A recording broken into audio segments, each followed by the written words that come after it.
Well, I'm back to Imran Hussain again. Last time I debunked his claim that Richard Dawkins was okay with rape.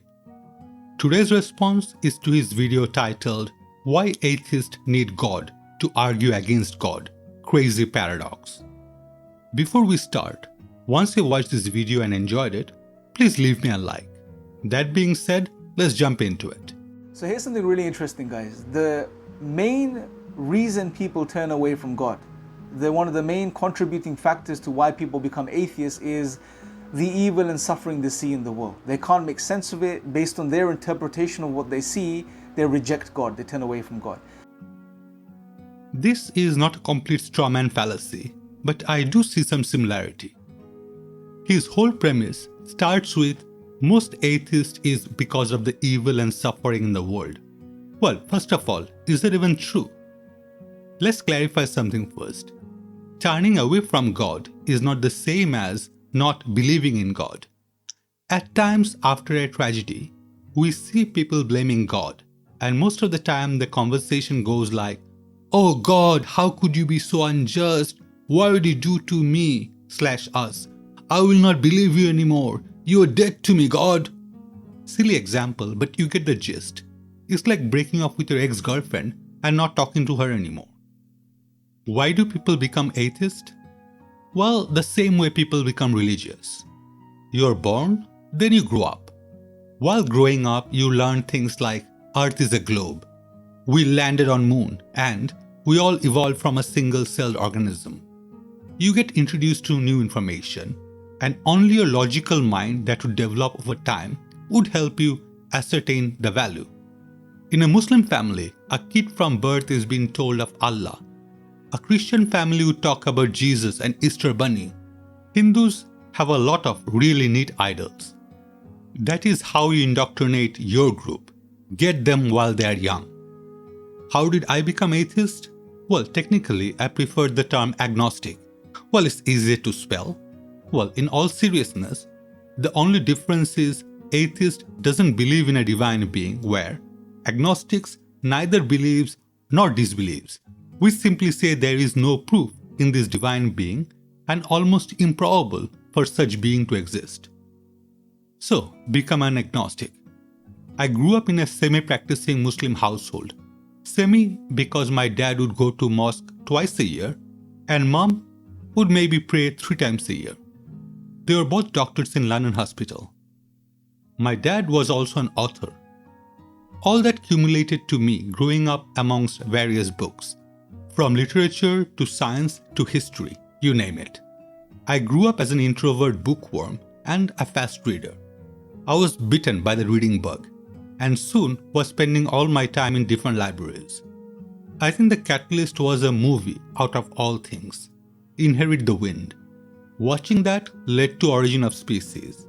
There were books on fossil, and my favorite was a Russian math book that explained how Noah's Ark is not possible, as it is described in many religious books. More on this later. So personally, I didn't become atheist because of suffering. Like most other people, I got introduced to new information and my logical mind leaned towards science versus a belief. One more tangent before we move on. This is my personal story. My ex-wife is Muslim and well, I'm not. So at one time we came to an understanding that we both will teach our little one our own way. Well, that is till she negated on that deal. Anyway, her way is the standard doctrine.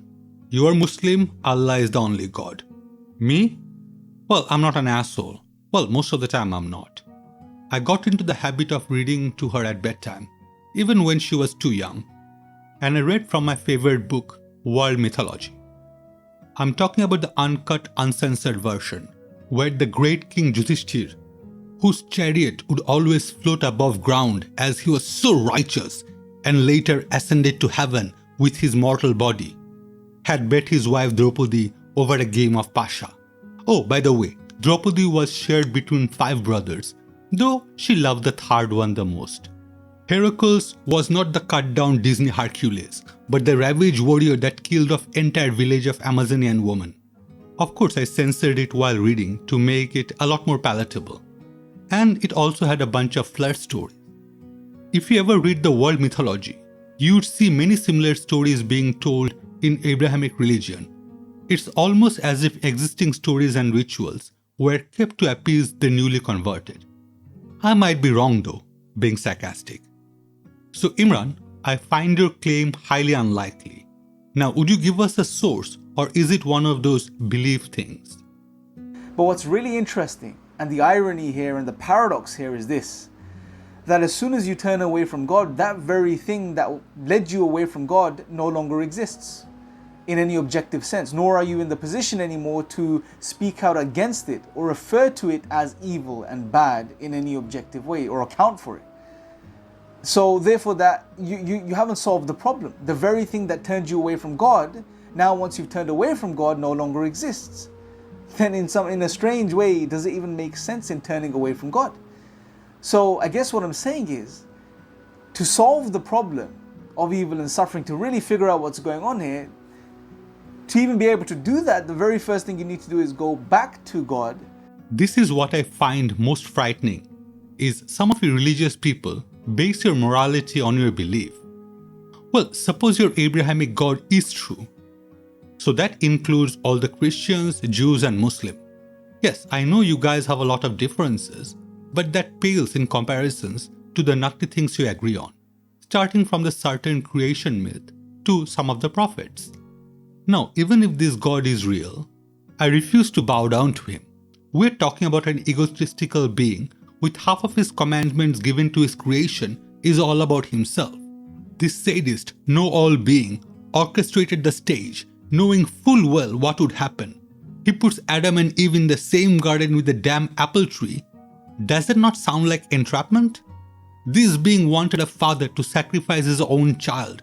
This supremely all-powerful, all-loving God floods the entire planet and kills every single living being, including infants, except the ones in that impossible ark. This is the supreme being that will put the believers in heaven, and people like me will burn in hell, not because we are evil, oh no, because we didn't believe.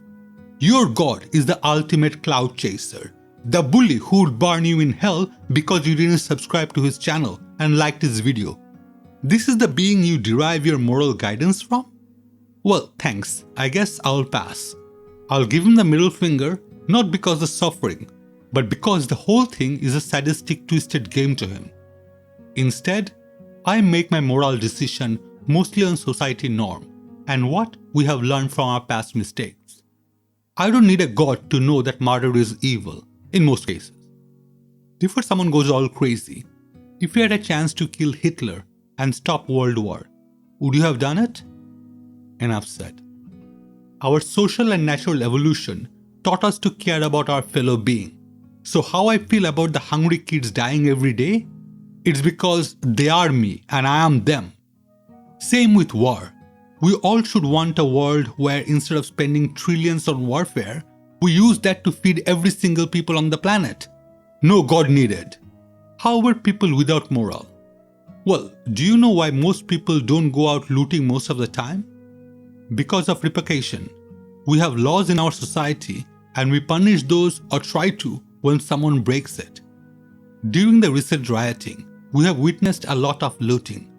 Now someone like me looks at it and thinks, because the looters think they will get away with it. What do you think? Do you suppose every single of them were atheist? If not, then some of them are religious.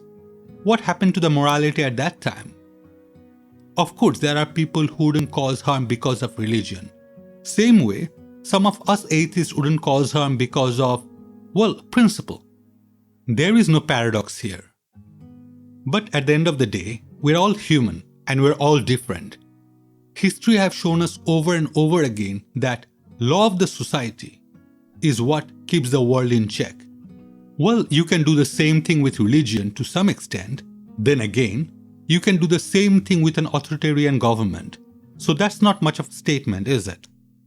Regardless how you try to destroy the point after misrepresenting the fact, it is still a fallacy. Well, that's all for this video. Thank you for watching and I hope you enjoyed it. In that case, can I please ask you to leave a like? It only takes a second. If you can also subscribe, that will help me out a lot and would be thoroughly appreciated. Have a safe day. Signing off.